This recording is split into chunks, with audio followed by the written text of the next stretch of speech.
Prešovskej univerzity propagovali svoju školu. V rámci predmetu si pripravili rôzne PR projekty. Cieľom bolo zviditeľniť masmediálne štúdia. Väčšina z projektov oslavila stredoškolákov, ktorí sa rozhodujú, na aké vysoké školy pôjdu.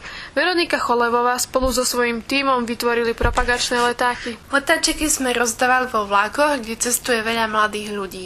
Dokonca hotel Thermalkesov nám poskytol svoje autá na reklamné účely pre polepy. Eva Brostlová s Jarkou Mihálikovou navštívili stredné školy v Prešove s veľkými plagátmi. Takže náš plagát vznikol kolážou najúspešnejších študentov masmediálnej komunikácie. Vybrali sme piatakov, ktorí pracovali v médiách, či už elektronických alebo printových médiách. Študenti sa tak sami postarali o reklamu pre školu, a to aj bez finančných prostriedkov. Možno aj vďaka ich úsiliu sa zvýši záujem o masmediálne štúdia. Pre televíziu Prešov Zuzana Páleníková.